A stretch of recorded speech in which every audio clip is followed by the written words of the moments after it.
Welcome to the Market Mindset. We are the hub for news, results, and CEO interviews focusing the junior commodities sector. We provide market analysis and perspective that will help position you for solid returns. If that sounds like something you're interested in, you can help support us by liking this video, subscribing to our channel, and clicking the notification bell. For more info, you can visit our website. All links are in the description below. Now let's get into today's video.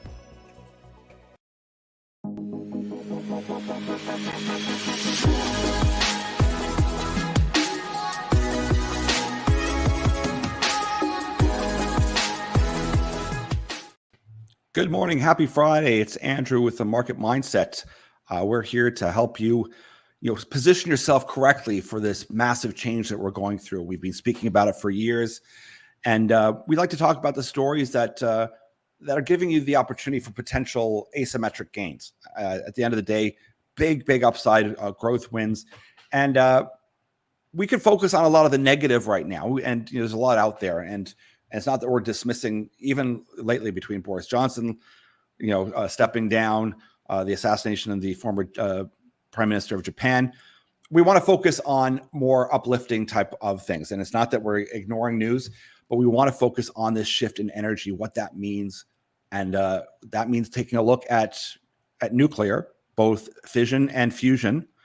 And I'll just jump in right away with talking about some billionaires that see this critical need for this energy shift. And believe me, there's lots of mixed messages out there between the climate people and the oil and gas people. The scientists on both sides. We try to keep as much as we can in neutral on both of those. But be excited about, if you're going to do this green shift, there's obviously certain ways that one has to do it. It means mining, it means uranium, it means a lot of technology, which also includes a lot of mining. So one of the things we want to touch on was some of the proponents of nuclear fission. So that's of separating a uranium atom apart, and that creating energy. And that's what we have as a nuclear reactor. We've got Elon Musk and Andreessen, as well as Jeff Bezos, Peter Thiel, all speaking about nuclear. And I believe the quote, from Elon Musk was that it was critical, absolutely critical, that we start, positioning ourselves down there. Last year alone, 3.4 billion was put into startups in the nuclear sector. In the venture startup, as far as pitchbook.com mentioned. And I'm just looking for the quote here. I think Elon Musk had said, and Mark Andreessen had said there's be like 1,000. Mark Andreessen called for 1,000 new state-of-the-art nuclear power plants in the US and Europe right now. That means a lot of uranium, and it means a lot of tech. And that's great news. Now, to just take the next step, which is what this show is about, and it's a continuation of nuclear, is that whole world of fusion. So, Austin, what have we got? Yeah, so first of all, nuclear fusion itself is when you're combining one or more different atomic nuclear particles together. Now, that process is extremely complicated. As far back as about 30 years ago, we weren't even sure if it would ever be possible. And it requires a massive amount of energy to essentially force these atoms back together. It's a lot easier to split them in the way that we know it as a common nuclear reactor than it is to, push them back together, because for anyone who's took chemistry kind of classes back in the day, they're both positively charged, so they naturally repel each other. So it requires a massive amount of energy to push them together. Now, you've talked about a bunch of billionaires on one side that are focusing on the fission aspect.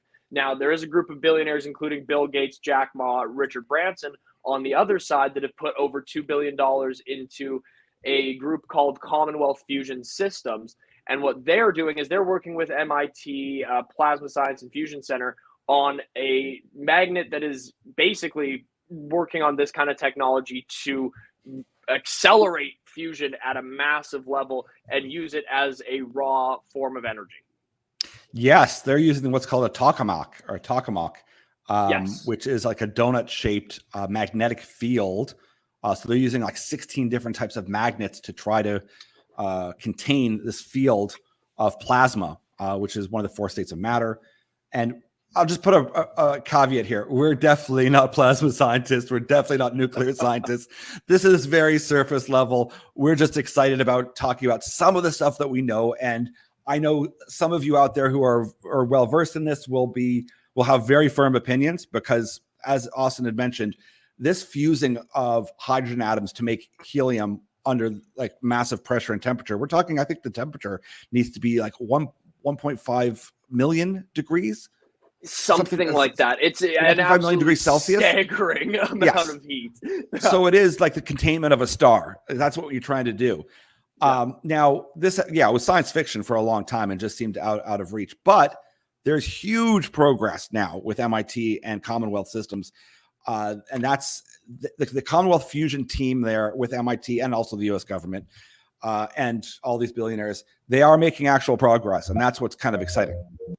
Yeah, that's what becomes sort of encouraging to see, because like I said, this is such a unique process that the only place that we know, and again, this is my limited science knowledge on this, but as far as I'm aware, the only naturally occurring nuclear fusion that happens is actually inside the sun. That's the only place that we can see it in our kind of known scope of science of where it naturally occurs. So to replicate that kind of energy output is incredibly difficult, but the possibilities on the other side of what it could be is, and this is very, very theoretical, but it could essentially equate to unlimited energy in the long run.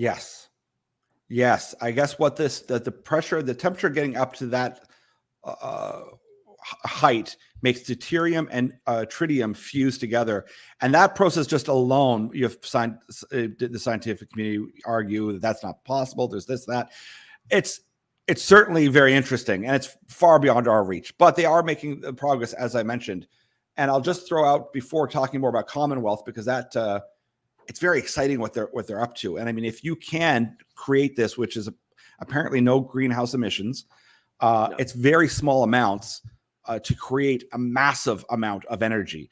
It would reshape and rechange the world as we know it. And if one was to put on the hat and think, okay, maybe the current administration, with their war against energy and fossil fuels, maybe we're that close.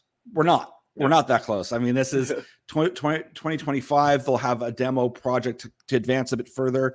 Then they're hoping by 2035, they'd have something more commercial if everything went according to plan. So this isn't something, that's around the corner. It is in regards to how far they've progressed this. But one of the jokes with fusion has always been, it's just 30 years away. So we're really close. It's just another 30 years away. And it's been 30 years away for a long time. But they have made this huge investment into it. And why I like this as well as part of a story is you see the amount of money being spent. And some people might look and go, that's a waste of money. Why don't you spend that billion and billions into something else? And I would say, because if you have the shot at creating a clean energy that has no byproduct, that is such an enormous source of energy that's almost free, that is absolutely a venture worth trying to achieve and spending a lot of money towards, because that the good is worth the money for sure. Yeah, it absolutely is. And that becomes like what you could essentially do with it. The possibilities are really, really endless. And like to give an example of kind of some very far out there kind of stuff, there's a great theoretical physicist. I'm going to butcher his name, but it's Michio Kaku, I believe. And he has a number of theories about what you could apply nuclear fusion to. But his one kind of big one is, look, this is one day what you could use for even something like space travel if you wanted to get it to that level. Like, it could have the kind of energy to literally launch the human race across the galaxy in that extent. So, I mean, this is very, very theoretical level physics stuff, but that's the capability. If you can get something like this to work and you're able to capture this kind of energy, the possibilities are really endless for it. Yeah, and that's what the part that I like, because even today when things are very chaotic and they're stressful, when you find stories like this that are advancing, And you could take this either more stressful or more hopeful. And we see like China's $1 trillion artificial sun. This is an article from Live Science. Its reactor just got 5 times hotter than the sun. So they've made massive advancements, and their claims are pretty incredible that they have created a what do you call it? A nuclear fusion reactor with temperatures at 158 million degrees Fahrenheit for 1,056 seconds. So this achievement brings scientists a small, significant step closer to the creation of near unlimited clean energy. So there are steps forward. They're baby steps, but they're starting to prove this out, and they're also making demo models out there. So I like these stories too, because it gets our minds focused on where we could be going. And I love the fact that you kind of tied in this space travel angle too, because right now we could spend our time stressed and worried about all the events in the world. And believe me, I do all the time. Whenever I see, when we were talking about food the other day, and we see what's happening with nitrogen, and because there's a claim that nitrogen is bad for the environment, I'm going to step aside on this one. That's why they've cut back on food and fertilizer in Europe, and that gets me stressed, because you think you're not going to feed the world, even though 6 months earlier you told us there's going to be starvation.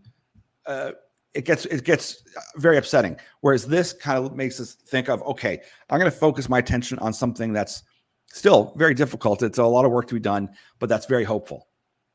Yeah, and that has this sort of, even blue sky potential isn't even the right word for it. It's unlimited kind of potential that it can tap into. And what the really interesting thing to me is the potential amount of supply that you would need if you can create this kind of fusion technology and prove it up and have it be viable.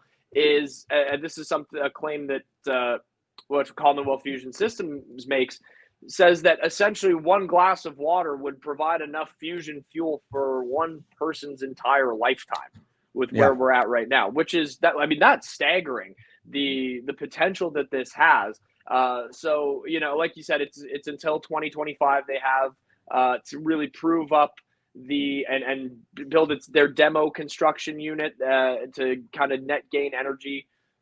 Their target is for 2025. So it's still a little bit down the road, but if they can get that next kind of check mark off, then you give them another 5 years with another, few $1 billion thrown at it. What could potentially come from there is very, very interesting to think about. And just so everyone's clear, this is a private company. It has no intentions of going IPOing. That could change in the future. But that's the upside of being a billionaire, is you can get into deals like this. And also, that's where money is well spent. I mean, you're trying to positively impact the future. But also, it highlights the fact that this transition, even if that was a win, even if this demo works out in 2025, commercial viability may not be till 2035. You've got to get there. So we see that there's a desperate need for all of these minerals, and whether it's uranium for nuclear, as Musk and Peter Thiel and Andreessen are saying, we need to look at nuclear for its green energy capabilities, but also it means lithium for our electric batteries, possibly vanadium redox batteries for storage. Because what was one thing about generating the power, we also the other part of that story is the capacity to store that energy. So these are complex discussions, but we want to keep this very surface level.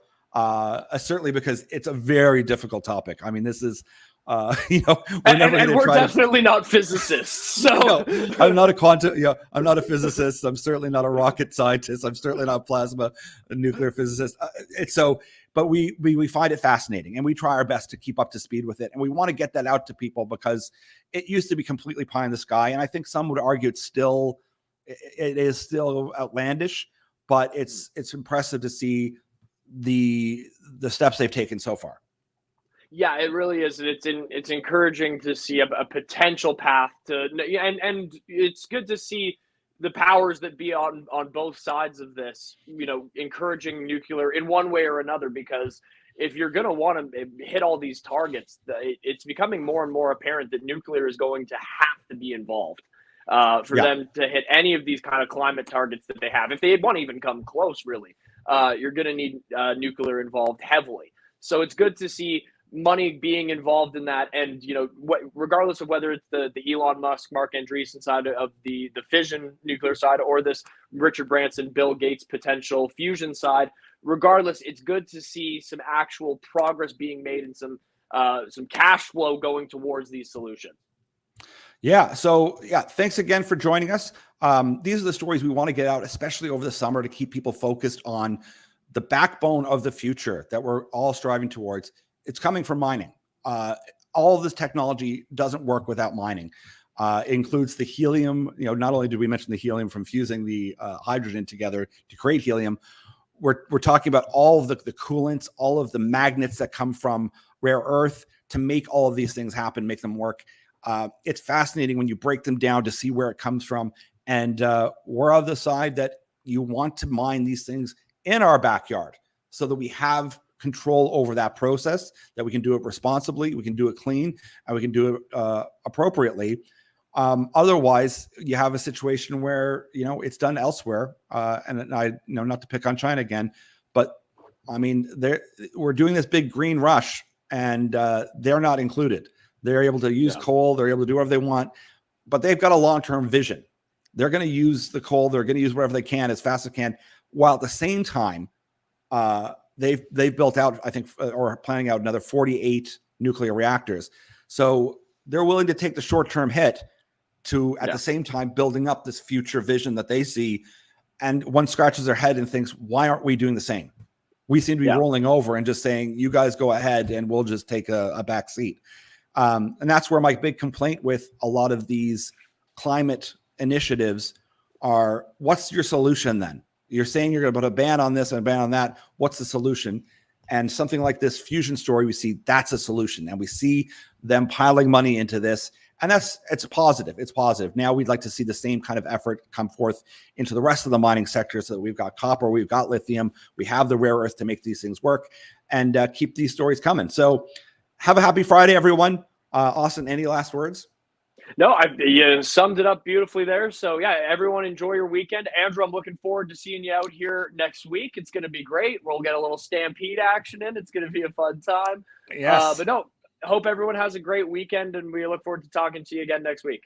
Yes. Everyone take care. And yes, we'll see you at the stampede next week here. All right. Cheers, guys.